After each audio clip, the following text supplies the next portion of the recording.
नमस्कार दोस्तों, हमारी नेशनल और इंटरनेशनल करंट अफेयर्स की क्लास में आपका स्वागत है।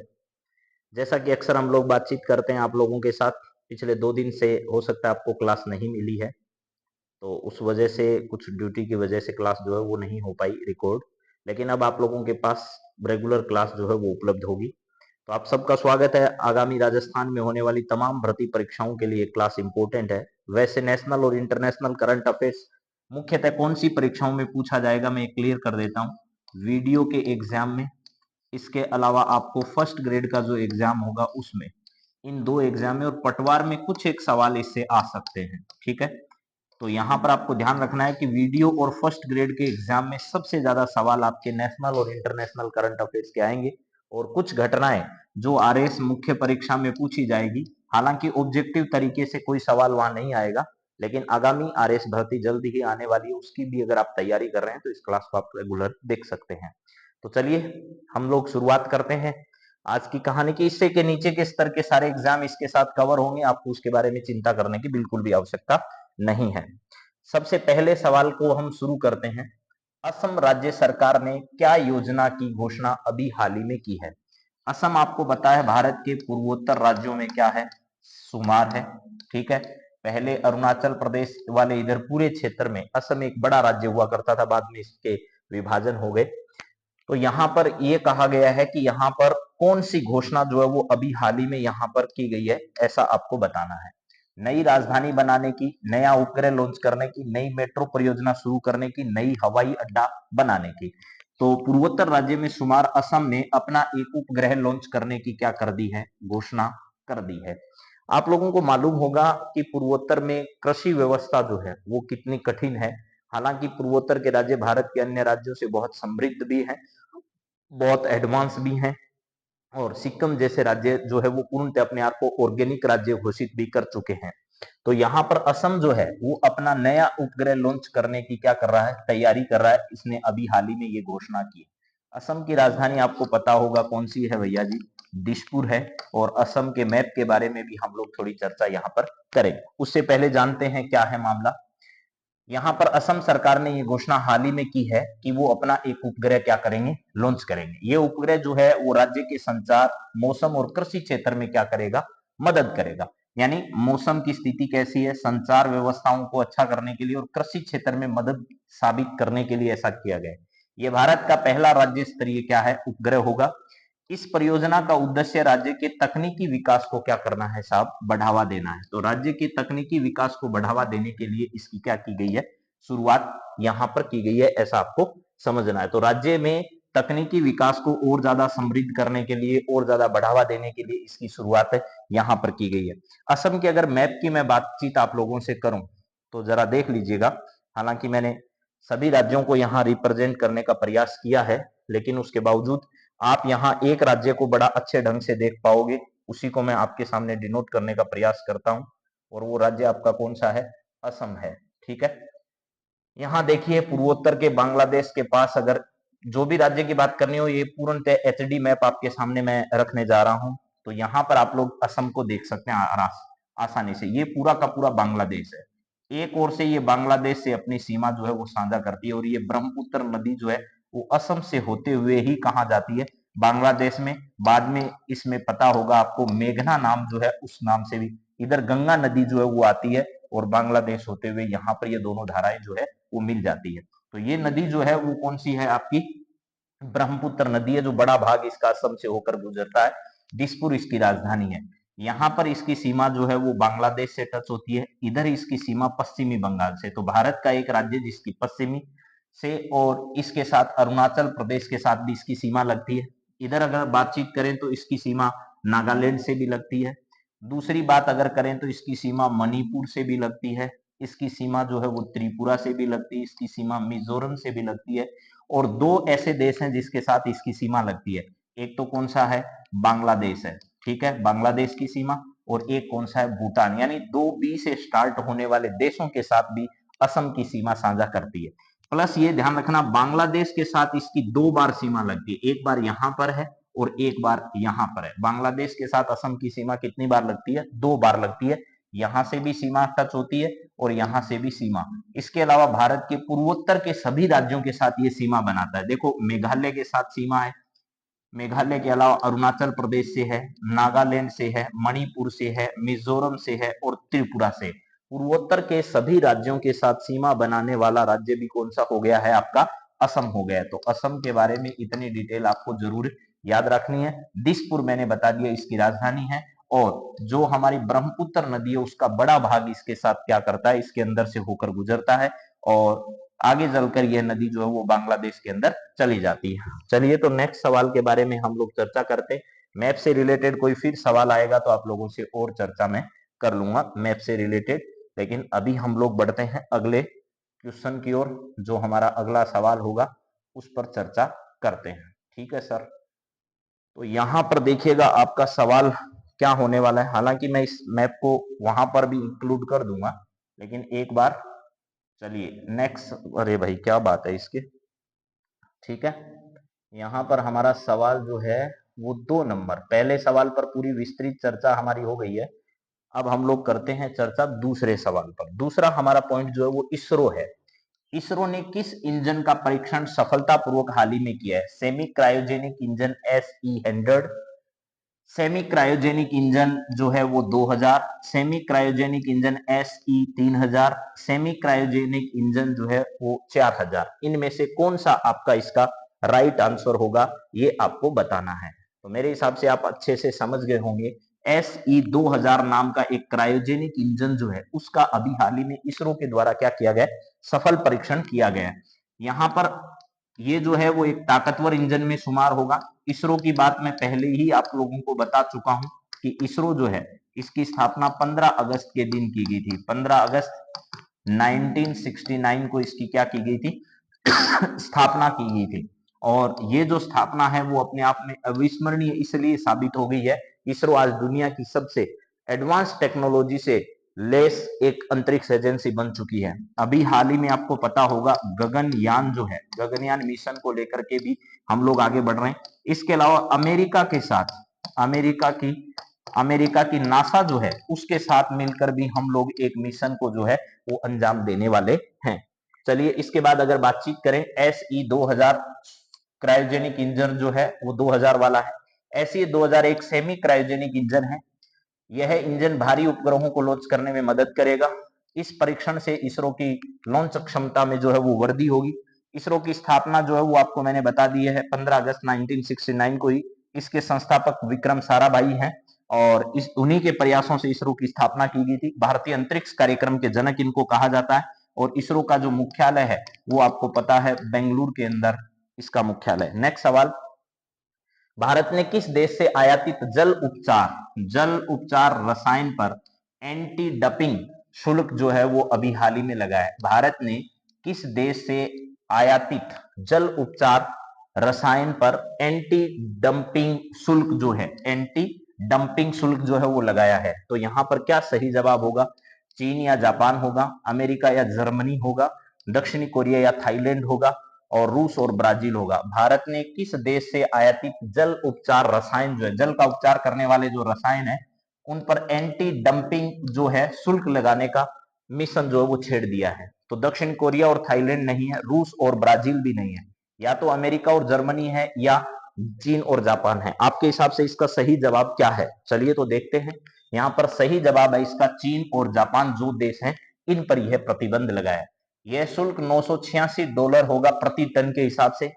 यह निर्णय घरेलू उद्योग को संरक्षण देने के लिए किया गया है। एंटी डंपिंग शुल्क का उद्देश्य अनुचित प्रतिस्पर्धा को क्या करना है, रोकना है। जल उपचार रसायन का उपयोग जल शोधन में किया जाता है, यानी जो प्यूरिफाई करने के लिए जल स्रोत होते हैं उनको प्यूरिफाई करने के लिए जिस रसायन का प्रयोग किया जाता है वो चीन से और जापान से आता है, जिससे हमारे घरेलू जो क्षेत्र में काम करने वाले लोग हैं उनकी चीजें जो है वो ज्यादा महंगी हो जाती है, उनको प्रतिस्पर्धा में हार का सामना करना पड़ता है। तो उनके संरक्षण के लिए सरकार ने ये फैसला जो है वो लिया है कि चीन और जापान से आने वाला इस प्रकार के जो पदार्थ हैं उन पर हम लोग जो है वो क्या करेंगे, शुल्क जो है वो लेंगे। प्रति टन के हिसाब से 986 जो है वो हम लोग ले रहे हैं। तो यहां पर सही आंसर क्या होगा, चीन और जापान होगा। अगला सवाल, केंद्रीय औद्योगिक सुरक्षा बल जो है, केंद्रीय औद्योगिक सुरक्षा बल के बारे में आप लोग जानते होंगे, सीआरपीएफ है, ठीक है। तो यहाँ पर सीआरपीएफ जो है, इसके बारे में अगर बातचीत की जाए तो औद्योगिक सुरक्षा बल का स्थापना दिवस कब मनाया गया, तो अभी हाल ही में 10 मार्च को इसका क्या मनाया गया, ये स्थापना। सबसे बड़ी खबर है मॉरिशस जो है, मॉरिशस, यहाँ मॉरिशस के बारे में जरूर ध्यान रखना। मॉरिशस देश पहुंचे हैं देश के प्रधानमंत्री जो हैं वो, और उनका राष्ट्रीय जो पर्व है, उस राष्ट्रीय पर्व के उपलक्ष्य पर राष्ट्रीय उत्सव कह दीजिए, उस उत्सव में भाग लेने के लिए नरेंद्र मोदी वहां गए। और यहाँ पर क्या किया गया, वहां का सबसे बड़ा नागरिक सम्मान जो है, नागरिक सम्मान, वो किसको दिया गया है, भारत के प्रधानमंत्री नरेंद्र मोदी को यह है नागरिक सम्मान जो है वो दिया गया है। किस सरकार के द्वारा, मॉरिशस सरकार के द्वारा ऐसा किया गया है। अब बात करें हम लोग सीआईएसएफ, सॉरी मैंने सीआरपीएफ लिख दिया, यहाँ सीआईएसएफ है, गलती से लिखा गया, ये सीआईएसएफ है, ठीक है ना, सीआईएसएफ है। इंडस्ट्रियल आएगा, रिजर्व पुलिस नहीं है, ये क्या है, इंडस्ट्रियल सिक्योरिटी फोर्स है। तो यहाँ पर है 1969 में इसरो की जिस वर्ष स्थापना हुई है, उसी वर्ष सीआईएसएफ की स्थापना हुई है, सीआईएसएफ की स्थापना हुई है।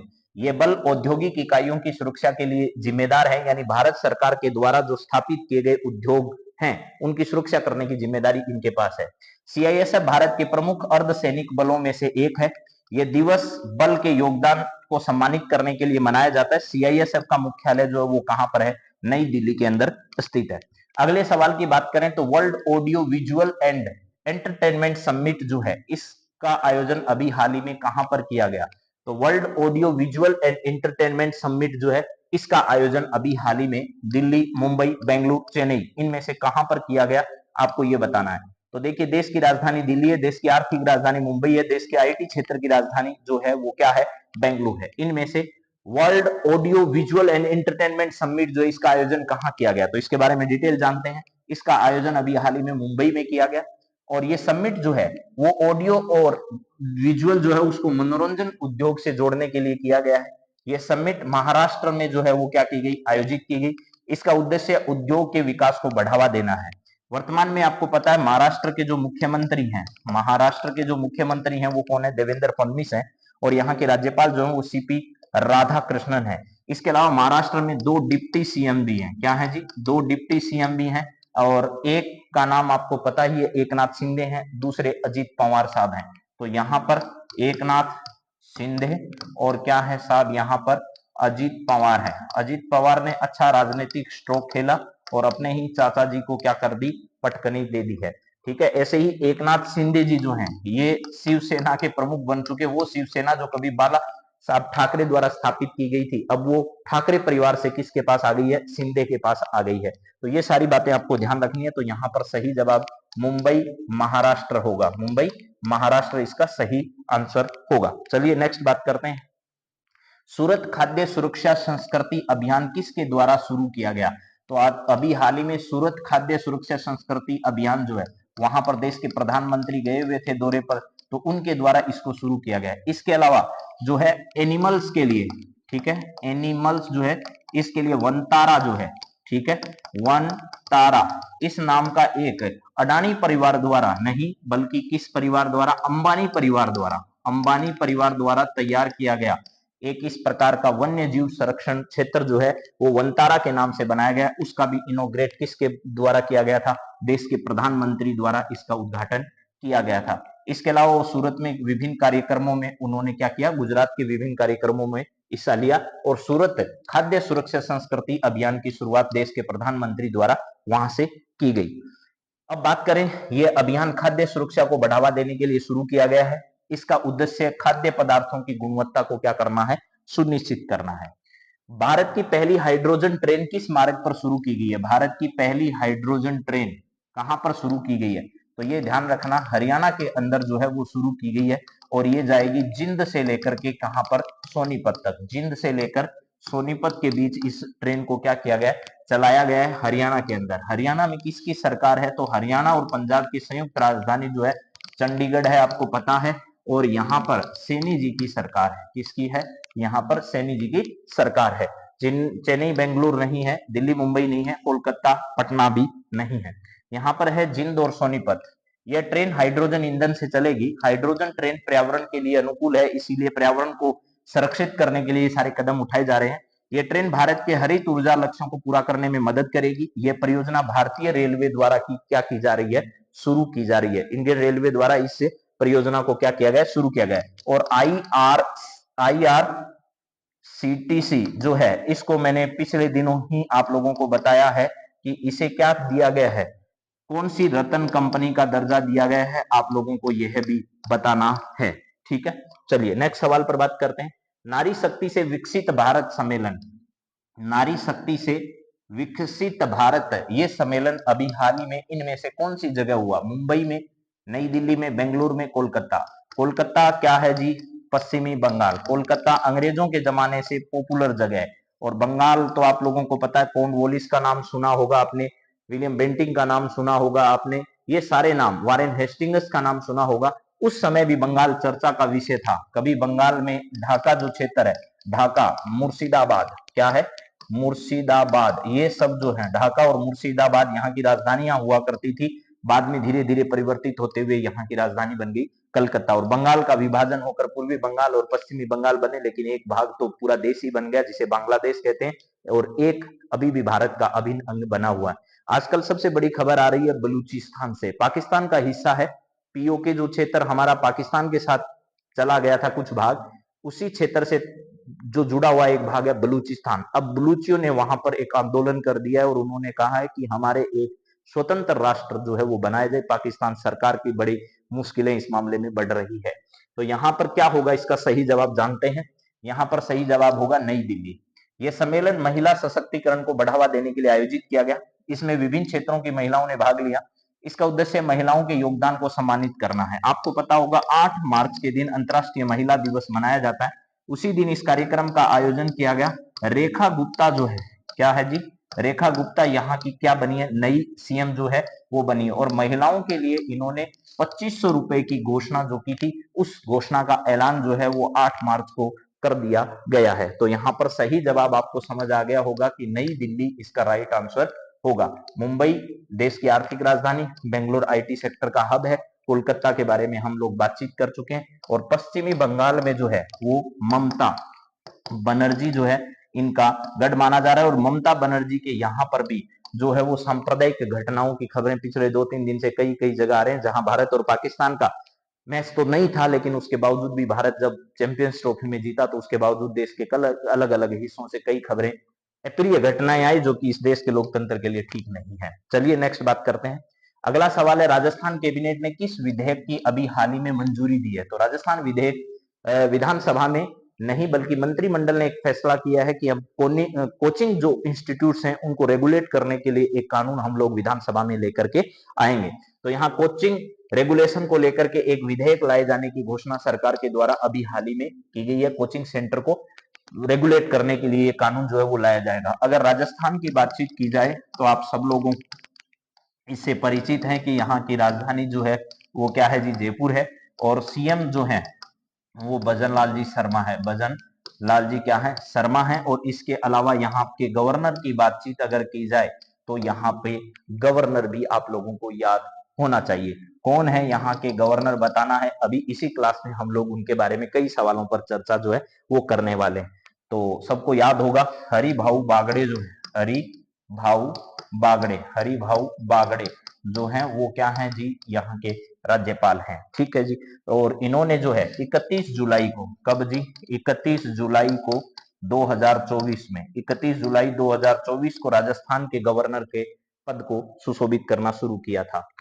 जो कि सवाल पूछा जा चुका है। कोचिंग विधेयक सेंटरों को संचालन में विनियमित यानी रेगुलेट करने के लिए ये जो है वो लाया जाएगा। इसका उद्देश्य छात्रों के हितों की रक्षा करना है। इसके तहत कोचिंग सेंटर्स को पंजीकरण कराना अनिवार्य होगा। यह विधेयक छात्रों के शोषण को रोकने के लिए क्या किया गया है, बनाया गया है।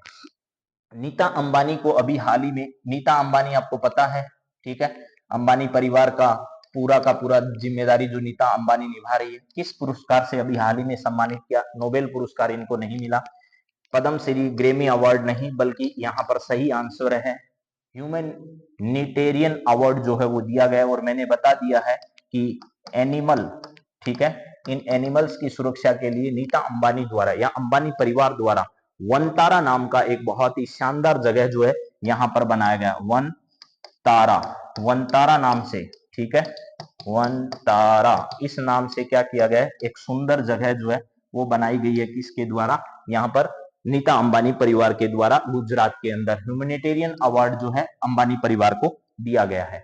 अब हम लोग 11 मार्च की भी कुछ बातें कर लेते हैं। हनी, मैं 2-3 दिन की सारी खबरें आप लोगों तक पहुंचा रहा हूँ। 10, 11 और 12 को जो भी इंपोर्टेंट न्यूज है, उन पर जो सवाल बनाए हुए हैं वो सब आप लोगों तक पहुंचाने का प्रयास कर रहा हूँ। मैं एक बार चेक कर लेता हूँ कि अब तक क्लास तो एकदम सही पहुंच पा रही है ना। जी हाँ, एकदम बढ़िया चल रहा है सब। तो मध्य प्रदेश के माधव राष्ट्रीय उद्यान को भारत का कौन सा बाघ अभ्यारण्य घोषित किया गया है? तो पहली बात तो यह है कि माधव राष्ट्रीय उद्यान कहां पर है, तो आपका पहला सवाल होगा मध्य प्रदेश के अंदर है। अभी हाल ही में इसे क्या बनाया गया है, टाइगर रिजर्व बनाया गया है। यह मध्य प्रदेश का तो कौन सा टाइगर रिजर्व है ये भी पता होना चाहिए, मैंने आपको बताया है हालांकि। उसके बाद राजस्थान नहीं बल्कि पूरे देश भर का ये कौन सा होगा, तो पूरे देश भर का ये 58वां टाइगर रिजर्व है। कौन सा है जी, 58वां टाइगर रिजर्व, इसे क्या किया गया, बनाया गया। टाइगर रिजर्व की अगर बात करें तो टाइगर स्टेट है, यहाँ पर प्रसिद्ध कान्हा नेशनल पार्क है, इसके अलावा बांधवगढ़, बांधवगढ़ नेशनल पार्क है, इसके अलावा पन्ना नेशनल पार्क और वो भी टाइगर रिजर्व है, इसके अलावा पेंच टाइगर रिजर्व जो है वो यहाँ पर स्थित है। इस प्रकार के कई टाइगर रिजर्व जो हैं वो कहां पर हैं, मध्य प्रदेश के अंदर है। तो यहाँ पर 58 नंबर आपका इसका सही जवाब होगा। मध्य प्रदेश की अगर बातचीत की जाए तो मोहन यादव जी ने इसका उद्घाटन किया था, मोहन यादव जी ने यहाँ पर टाइगर छोड़कर इसका क्या किया था, उद्घाटन जो है वो किया था। तो यहाँ पर माधव राष्ट्रीय उद्यान मध्य प्रदेश के शिवपुरी जिले में स्थित है, ये भी आपको ध्यान रखना है। और 1959 में इसे राष्ट्रीय उद्यान घोषित किया गया और 2025 में इसे टाइगर रिजर्व जो है वो बना दिया गया है, ऐसा भी ध्यान रखना। इस उद्यान के अलावा इसमें तेंदुए, हिरण और अन्य वन्य जीव जो हैं वो पाए जाते हैं। ये उद्यान ऐतिहासिक ग्वालियर किले के पास में ही क्या है, स्थित है। माधव राष्ट्रीय उद्यान को टाइगर रिजर्व घोषित करने से बाघों के संरक्षण को क्या मिलेगा, बढ़ावा मिलेगा। इसके बाद में एचडीएफसी बैंक ने अभी हाल ही में, एचडीएफसी बैंक आईसीसी हालांकि पहले एक बड़ा प्राइवेट बैंक हुआ करता था, लेकिन एचडीएफसी बैंक ने उसको चुनौती दी है और वाकई में कुछ साबित भी किया है।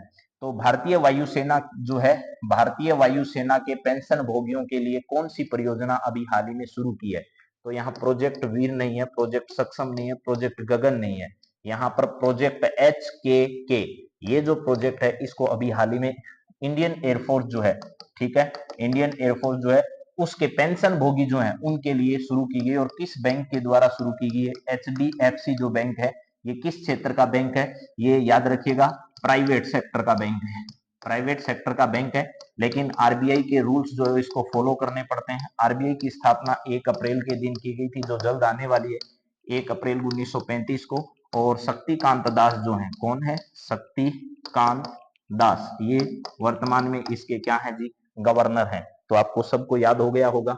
ये प्रोजेक्ट HAK के उद्देश्य भारतीय वायुसेना के जो पेंशन भोगी हैं उनको बेहतर बैंकिंग सेवा प्रदान करने के लिए शुरू किया गया। ये परियोजना पेंशन भोगियों के लिए वित्तीय सुरक्षा और सुविधा बढ़ाएगी। एचडीएफसी बैंक भारत के प्रमुख निजी क्षेत्र के बैंकों में से एक है। ये परियोजना डिजिटल बैंकिंग और ऑनलाइन सेवाओं पर क्या है जी, केंद्रित है। इसके बाद अगला सवाल है, उत्तराखंड राज्य हालांकि कुछ दिनों से चर्चा में है। उत्तराखंड राज्य सरकार ने किस केंद्रीय योजना को लागू करने की मंजूरी दी है? आयुष्मान भारत योजना पहले से ही लागू है, प्रधानमंत्री जन धन योजना पहले से लागू है, मनरेगा पहले से लागू है।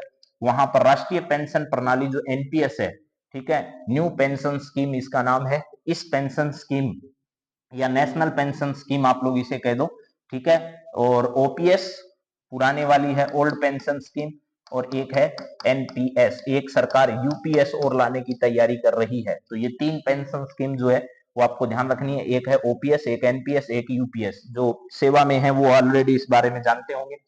राष्ट्रीय पेंशन प्रणाली एक पेंशन योजना है जो सेवानिवृत्ति के बाद वित्तीय सुरक्षा क्या करती है, प्रदान करती है। ये योजना केंद्र और राज्य सरकार के कर्मचारियों के लिए क्या होगी, लागू होगी। यानी उत्तराखंड राज्य के राज्य कर्मचारी और वहां पर जो केंद्रीय कर्मचारी है उन सब के लिए ये क्या होगी, लागू होगी। चलिए, पृथ्वी का सबसे पुराना उल्का पिंड क्रेटर कहां खोजा गया अभी हाल ही में? तो पृथ्वी का सबसे पुराना उल्का पिंड क्रेटर जो क्रेटर आपने राजस्थान में कुछ क्रेटर झील के नाम जरूर सुने होंगे। तो ये उल्कापिंड से जो भाग बन जाता है, जो होल बन जाता है, उसी को हम लोग क्या कह रहे हैं, क्रेटर कह रहे हैं। तो ये सबसे पुराना कह रहा है, पृथ्वी का सबसे पुराना कहां पर खोजा गया है, तो ये है अभी हाल ही में ऑस्ट्रेलिया के अंदर। कहां पर जी? ऑस्ट्रेलिया जो ही है जिसको चैंपियन ट्रॉफी हराया, इसी का पड़ोसी जो है वो कौन सा है, न्यूजीलैंड है, उसको भी हराया। न्यूजीलैंड को 2 बार हराया इस बार, है ना। तो ये न्यूजीलैंड जो है, यहाँ पर सही आंसर इसका क्या होगा, ऑस्ट्रेलिया होगा। ऑस्ट्रेलिया जहां का पशु तो आप लोग जानते होंगे, कंगारू जो है उसको ध्यान रखना है। ऑस्ट्रेलिया के पश्चिमी हिस्से में जो है वो स्थित है, और इस क्रेटर की आयु जो बताई जा रही है वो 2.2 अरब वर्ष के आसपास बताई जा रही है। उल्कापिंड क्रेटर पृथ्वी पर उल्कापिंड के टकराने से बने हुए क्या होते हैं, गड्ढे होते हैं। जब उल्कापिंड धरती पर गिर जाते हैं तो उसके टकराने से धरती पर जो गड्ढे बन जाते हैं उसे उल्कापिंड क्रेटर कहा जाता है। इसके बाद बात करें 12वें वैश्विक आतंकवाद सूचकांक जीटीआई 2025 में कौन सा ऐसा देश है जो शीर्ष पर है? आतंकवाद के मामले में कौन सा देश जो है वो शीर्ष पर है इनमें से? Afghanistan, Burkina Faso, Syria, Iraq.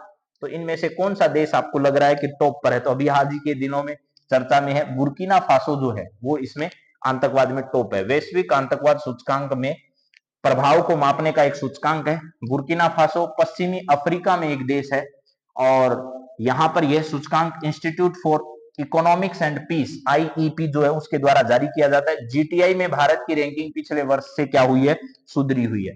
तो यहाँ पर बुर्किना फासो जो है इसके बारे में ध्यान रखना है, और ये एक कैसा देश है, अफ्रीकी देश है, एक अफ्रीकी देश है, उसके बारे में भी आपको ध्यान रखना है। सीरिया वीरिया तो आजकल जानते हो, इराक का, और एक आजकल जो रूस के बीच में, और किसमें, रूस और कौन सा देश है जिसके बीच में बड़ा युद्ध चल रहा है, अमेरिका उसका समझौता कराने की तैयारी में है, लेकिन समझौता किसी भी तरीके से हो नहीं पा रहा है।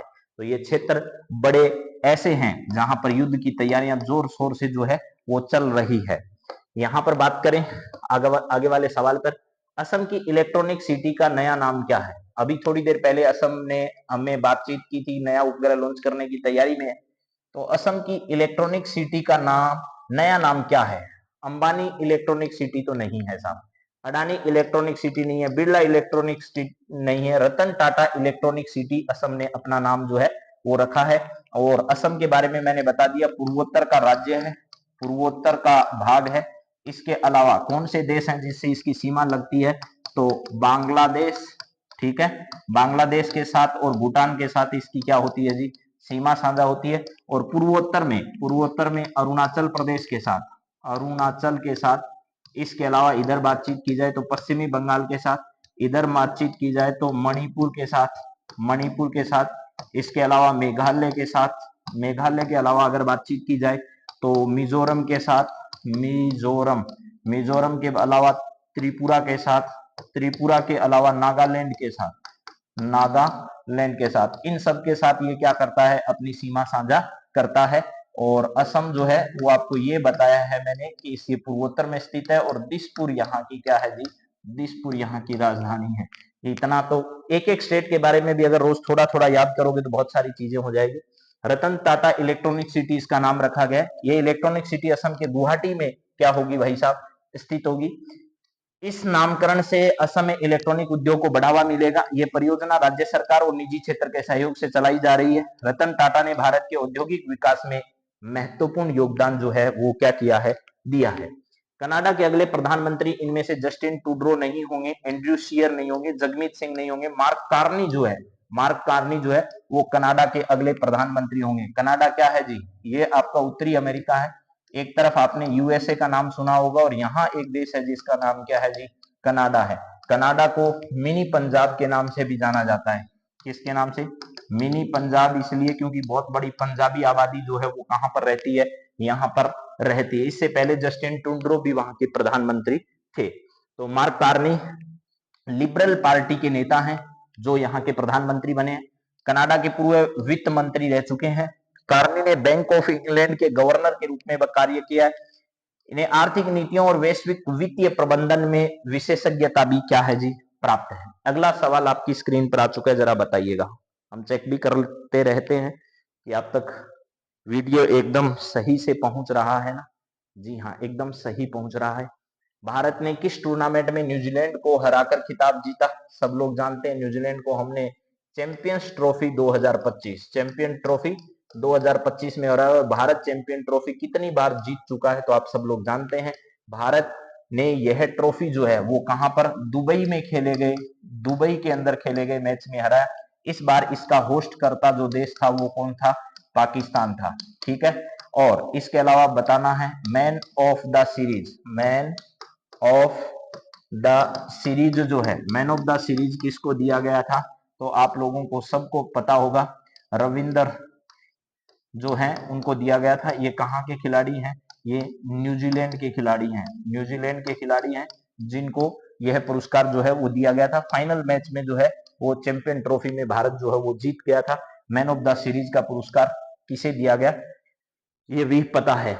तो यह है प्रमुख अंतरराष्ट्रीय क्रिकेट टूर्नामेंट में से एक है। टूर्नामेंट दुबई में आयोजित किया गया। भारतीय टीम ने न्यूजीलैंड को फाइनल में हराया।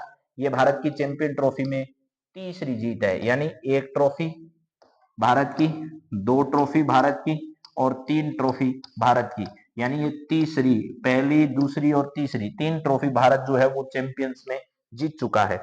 अगला सवाल है, अंतरराष्ट्रीय महिला न्यायाधीश दिवस कब मनाया जाता है? 8 मार्च को महिला दिवस मनाया जाता है। 10 मार्च को सीआईएसएफ का स्थापना दिवस मनाया जाता है। तो अंतरराष्ट्रीय महिला न्यायाधीश दिवस कब मनाया जाता है? ये दिवस भी 10 मार्च को मनाया जाता है। यह दिवस महिला न्यायाधीशों के योगदान को सम्मानित करने के लिए मनाया जाता है। इसकी शुरुआत संयुक्त राष्ट्र संघ द्वारा की गई।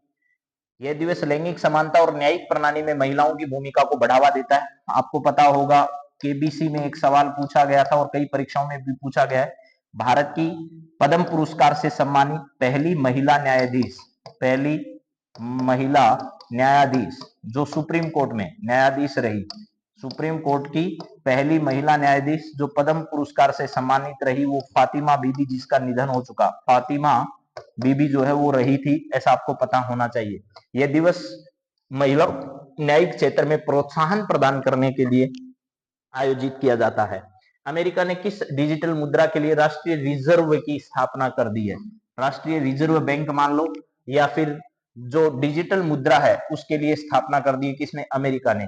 एथेरियम के लिए, बिटकॉइन के लिए, डोजकॉइन के लिए, रिपल के लिए, ये सब आजकल चलने वाली डिजिटल मुद्रा है। तो यहाँ पर कौन सी डिजिटल मुद्रा है? बिटकॉइन है। इस बिटकॉइन के लिए डिजिटल मुद्रा है जो ब्लॉकचेन तकनीक पर क्या होती है?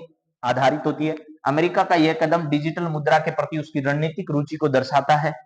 राष्ट्रीय बिटकॉइन रिजर्व का उद्देश्य डिजिटल मुद्रा के भंडारण और सुरक्षा को क्या करना है? सुनिश्चित, यानी बिटकॉइन जैसी जो डिजिटल मुद्रा है उसका भंडारण कैसे किया जाए। जैसे बैंक में पैसे कैश में होते हैं तो आप जमा करा देते हो, लेकिन डिजिटल मुद्रा जो है उसको क्या करने के लिए? संग्रहण करने के लिए भी, सुनिश्चित करने के लिए ऐसा किया गया। यह कदम अमेरिका की वित्तीय प्रणाली को मजबूत करेगा। बिटकॉइन की कीमत और मांग में लगातार क्या होती जा रही है? वृद्धि होती जा रही है। भारत और किर्गिस्तान, भारत और सॉरी साहब, भारत और सॉरी भैया जी, भारत और किर्गिस्तान के बीच संयुक्त सैन्य अभ्यास जो है इसका आयोजन, अभ्यास का आयोजन किया गया। कौन सा अभ्यास है? खंजर 10 नहीं है साहब, खंजर 11 भी नहीं है, और खंजर 12 इसका राइट आंसर है। खंजर 12। तो यहां पर मैं एक बार फिर लिख देता हूं, खंजर 12 जो है, इस खंजर 12 का दो देश, एक तरफ कौन है? भारत है, और एक तरफ कौन है? किर्गिस्तान है। किर्गिस्तान जो है, इन दोनों के बीच में इस अभ्यास का क्या किया गया? आयोजन। सैन्य रणनीतिक संबंध अच्छे बनाने के लिए खंजर 12 नाम से यह अभ्यास जो है इसका आयोजन अभी हाल ही में किया गया। यह अभ्यास भारत और किर्गिस्तान के बीच आयोजित हुआ। यह संयुक्त विशेष बल अभ्यास है। इसका उद्देश्य दोनों देशों की सेनाओं के बीच में सहयोग और समन्वय को बढ़ाना है, और यह अभ्यास आतंकवाद और अन्य सुरक्षा चुनौतियों से निपटने के लिए आयोजित किया गया। यह अभ्यास द्विपक्षीय रक्षा संबंधों को क्या करेगा भैया जी? मजबूत करने के लिए इस अभ्यास का आयोजन यहां पर किया गया है। एलआईसी को वैश्विक स्तर पर कौन सा स्थान प्राप्त हुआ है? एलआईसी लाइफ इंश्योरेंस, जिंदगी के साथ भी और जिंदगी के बाद भी, आप लोग सब जानते हैं। वैश्विक स्तर पर इसे कौन सा स्थान जो है वो प्राप्त हुआ है? पहला, दूसरा, तीसरा, तो इसे तीसरा स्थान अभी हाल ही में प्राप्त हुआ है। एलआईसी भारतीय जीवन बीमा निगम भारत की सबसे बड़ी बीमा कंपनी जो है वो है, और इस बीमा कंपनी को वैश्विक स्तर पर बीमा के मामले में तीसरा स्थान दिया गया है। अब हम लोग 10 मार्च के भी कुछ सवाल आपके सामने पढ़ देते हैं। भारत ने हाल ही में किस देश के साथ फ्री ट्रेड एग्रीमेंट जो है इस पर चर्चा की? अमेरिका, ब्रिटेन, जापान और ऑस्ट्रेलिया। फ्री ट्रेड एग्रीमेंट जो है वो ब्रिटेन के साथ करने वाला है भारत, वही ब्रिटेन है जिसने हमें सालों साल गुलाम बनाकर रखा, लेकिन उस समय तो कुछ एक कंपनियां थी, आज तो देश में पता नहीं कितनी विदेशी कंपनियां हैं, और रियली में तो गुलाम आज हैं, पहले नहीं। समझ गए? क्योंकि आज हमारे घर में क्या बनना है, क्या हम खाएंगे, क्या हम पिएंगे, समझ गए, किन संसाधनों का यूज करेंगे, ये भी कौन तय करती है? कंपनियां तय करती है, और वही हम लोग कर रहे हैं। तो यहाँ पर फ्री ट्रेड एग्रीमेंट जो है, इस पर चर्चा हुई है। यह समझौता दोनों देशों के बीच आर्थिक संबंधों को मजबूत करने के लिए जो है वो किया गया है। तो यहाँ पर भारत और ब्रिटेन के बारे में ये जरूर ध्यान आपको रखना है। इसके बाद अगले सवाल पर अगर बढ़े तो विश्व सतत विकास शिखर सम्मेलन जो है 2025 का उद्घाटन, विश्व में सतत विकास होना चाहिए, इसके लिए एक शिखर सम्मेलन जो है इस 2025 का आयोजन भूपेंद्र यादव जो भारत के पर्यावरण के मंत्री हैं, कौन से विभाग के? भूपेंद्र यादव, सॉरी साहब, ठीक है, यहाँ पर पर्यावरण, वन एवं क्या है, पर्यावरण मंत्री जो है, इनके द्वारा ऐसा जो है वो अभी राजनाथ सिंह जो है वो कौन से मंत्री हैं? रक्षा मंत्री जी हैं। अमित शाह जो है वो कौन से मंत्री हैं? गृह मंत्री हैं। और इन्हीं के बेटे जो है वो जय शाह हैं। कौन है साहब? जय शाह हैं। वो जो है वो आईसीसी के चेयरमैन है साहब, ठीक है। और देश के प्रधानमंत्री को तो आप लोग जानते हैं, मॉरिशस सरकार के द्वारा अभी हाल ही में इन्हें मॉरिशस का सर्वोच्च नागरिक सम्मान जो वो क्या किया गया, प्रदान किया गया है। इसके बाद अगली बातचीत करें तो सतत विकास सम्मेलन जो है पर्यावरण मंत्री भूपेंद्र यादव जी ने किया है। सम्मेलन नई दिल्ली में आयोजित किया गया। इसका उद्देश्य सतत विकास के मुद्दों पर चर्चा करना है। ये बात हालांकि मैं पहले भी बता चुका हूं आपको कि इसका आयोजन जो है वो कहां पर किया गया था, न्यू दिल्ली के अंदर किया गया था। ये बात पहले भी आपको बताई जा चुकी है। अगला सवाल देखिए, भारतीय नौसेना का केपस्टोन युद्ध क्षेत्र स्तरीय परिचालन अभ्यास ट्रोपेक्स 2025 जो है वो कब आयोजित किया गया? जनवरी से मार्च 2025, फरवरी से अप्रैल 2025, मई से मार्च से मई, दिसंबर से फरवरी। भारतीय नौसेना है। इसके अलावा केपस्टोन युद्ध क्षेत्र स्तरीय परिचालन अभ्यास या ट्रोपेक्स याद कर लो आप तो बस, ट्रोपेक्स, ट्रोपेक्स 2025, ट्रोपेक्स 2025 जो है इसका आयोजन कब से कब तक किया गया? तो आप ध्यान रखना, जनवरी से मार्च 2025 तक, 2025 में जनवरी, फरवरी, मार्च। ट्रोपेक्स भारतीय नौसेना का सबसे बड़ा युद्धाभ्यास है। जनवरी से मार्च 2025 तक इसका आयोजन किया गया। इसमें नौसेना की युद्ध क्षमताओं का क्या किया जाना है? परीक्षण किया जाना है। नेक्स्ट अगर बातचीत की जाए, आपके सामने अगला सवाल है, नीति आयोग जो है इसके बारे में सब जो जानते हैं, नीति आयोग, ठीक है। ये नीति आयोग ने किस विषय पर एक टास्क फोर्स की स्थापना का प्रस्ताव अभी हाल ही में दिया है? जलवायु परिवर्तन, वैश्विक क्वांटम प्रगति पर सुरक्षात्मक उपाय, डिजिटल इंडिया, कृषि सुधार। कृषि सुधार नहीं, डिजिटल इंडिया नहीं, जलवायु परिवर्तन नहीं, वैश्विक क्वांटम प्रगति पर सुरक्षात्मक उपाय करने के लिए, क्वांटम प्रगति जो है उसको कैसे सुरक्षित उपयोग उसका किया जाए, इसके लिए ऐसा है। तो यहां पर लिखा है सुरक्षात्मक उपाय अपनाने के लिए एक टास्क फोर्स का गठन करने का प्रस्ताव दिया है। नीति आयोग जो है वो आप लोगों को पता होगा 2015 के अंदर इसकी स्थापना की गई योजना आयोग के स्थान पर, और देश का प्रधानमंत्री इसका जो है वो अध्यक्ष होता है। तो टास्क फोर्स क्वांटम प्रौद्योगिकी के क्षेत्र में भारत की सुरक्षा और प्रगति जो है उसको क्या करेगा जी? सुनिश्चित करेगा।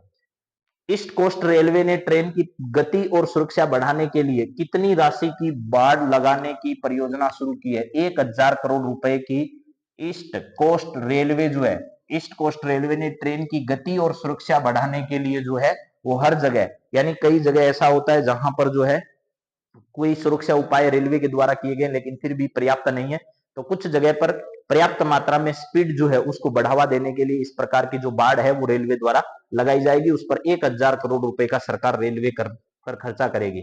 ईस्ट कोस्ट रेलवे ने ट्रेन की गति और सुरक्षा बढ़ाने के लिए 1000 करोड़ रुपए की एक बाड़ लगाने की परियोजना शुरू की है। यह परियोजना रेलवे ट्रैक की सुरक्षा और दुर्घटनाओं को कम करने के लिए की जाएगी। ठीक है साहब, अगला सवाल नीचे लिख दिया है, अंतर्राष्ट्रीय खाद्य एवं आतिथ्य मेला आहार का 39वां संस्करण कहां आयोजित किया गया? अंतर्राष्ट्रीय खाद्य एवं आतिथ्य मेला जिसका नाम रखा गया है आहार, ये 39वां मेला कहां पर आयोजित किया जा रहा है? तो इसका सही आंसर होगा न्यू दिल्ली के अंदर इसका क्या किया गया? आयोजन। न्यू दिल्ली के अंदर इसका क्या किया जा रहा है? आयोजन किया जा रहा है। तो यहां पर सही आंसर होगा न्यू दिल्ली। अंतर्राष्ट्रीय खाद्य एवं आतिथ्य मेला आहार का 39वां संस्करण नई दिल्ली में आयोजित किया गया। यह मेला खाद्य एवं आतिथ्य उद्योग से जुड़े नवीनतम उत्पादों और तकनीकों को प्रदर्शित करने वाला है। नेक्स्ट सवाल है 9 मार्च 2025 को ग्लोबल बीच। ये सवाल जो इससे आगे के हैं वो ध्यान रखना, राजस्थान करंट अफेयर से रिलेटेड है। क्या है? राजस्थान करंट अफेयर से रिलेटेड है। इनको जरा देख लो, जल्दी जल्दी मैं बता देता हूँ। हालांकि राजस्थान करंट अफेयर्स की अलग से क्लास जो है वो मैं डालने वाला हूँ कल या परसों। 9 मार्च 2025 को ग्लोबल बीच समिट स्टार्टअप पेविलियन अवार्ड जो है इसका समारोह राजस्थान के जयपुर में इसका आयोजन किया गया। कहां पर जी? जयपुर के अंदर। ठीक है। और राजस्थान के राज्यपाल जो हैं हरिभाऊ बागड़े, उनके द्वारा इसका उद्घाटन जो है वो किया गया। ग्लोबल बीच समिट स्टार्टअप पेविलियन अवार्ड। ठीक है। यहाँ पर समता महोत्सव 2025 का आयोजन भी कहां पर हुआ था साहब? जयपुर के अंदर इसका आयोजन किया गया था, समता महोत्सव 2025। और इसका उद्घाटन भी जो है वो राजस्थान के राज्यपाल के द्वारा किया गया था। राजस्थान के राज्यपाल के द्वारा किया गया था। समता महोत्सव 2025 का आयोजन किस संस्थान द्वारा किया गया था? तो कोरो इंडिया नाम की एक संस्था है, उसके द्वारा इसका समता महोत्सव का आयोजन जयपुर में किया गया। समता महोत्सव 2025 का आयोजन किस विशेष अवसर पर किया? तो भारतीय संविधान जो है इसके निर्माण के 75 वर्ष जो है ये पूर्ण होने के अवसर पर जो है इसका आयोजन किया गया था। यहाँ पर बातचीत करें अगले सवाल की, तो समता महोत्सव 2025 में संबोधन जो है हरिभाऊ बागड़े, श्री हरिभाऊ बागड़े, हरिभाऊ बागड़े, उनके द्वारा संबोधित भी किया गया और उसका उद्घाटन भी उन्हीं के द्वारा किया गया। समता महोत्सव 2025 का मुख्य उद्देश्य क्या है? उद्देश्य भैया एक, ये संविधान के प्रति लोगों में जागरूकता बढ़ाए, इसके लिए भारत के संविधान के लागू होने के 75 वर्ष पूर्ण होने पर यह आयोजन हुआ। तो ये सब सवाल आपके सामने मैंने रखे हैं और ये मैप है जिस पर मैंने आज असम की भी बातचीत आप लोगों से की। इसके अलावा एक राज्य है जिसकी बार बार चर्चा होती है, वो है उत्तराखंड। आज भी हमने इस क्लास में उत्तराखंड के बारे में चर्चा की, थोड़ा विस्तार से उसको भी देख लेते हैं। ठीक है, ताकि आपको थोड़ा अच्छा लग जाए। हाँ भैया, इसके क्या हो गया? चलो भाई देखते हैं।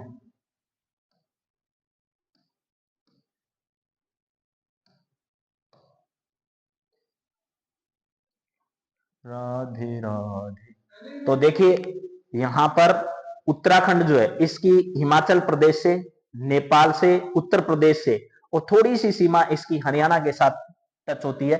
इधर वाला पूरा भाग चाइना के साथ टच है। तो उत्तराखंड जो, उसके बारे में भी ध्यान रखना है। देहरादून जो है यहाँ पर है और इसके अलावा पुष्कर सिंह धामी जो है यहाँ के सीएम है। तो ये सारी बातें हमने इस क्लास से रिलेटेड की है और आपसे उम्मीद है कि आपको बेहतरी बातें समझ आई होगी। हालांकि आज सवाल ज्यादा थे, थोड़ा मैंने जल्दी भी की होगी, लेकिन कल से आप लोगों को रेगुलर तो क्लास मिलेगी ही। इसके अलावा साप्ताहिक रिवीजन भी आप लोगों को करवाएंगे और राजस्थान करंट अफेयर्स की क्लास भी मैं उपलब्ध कराने का भरसक प्रयास करूंगा कल तक या परसों तक। आपका बहुत बहुत धन्यवाद। जय हिंद और मस्ती से तैयारी करते रहिए। Thank you.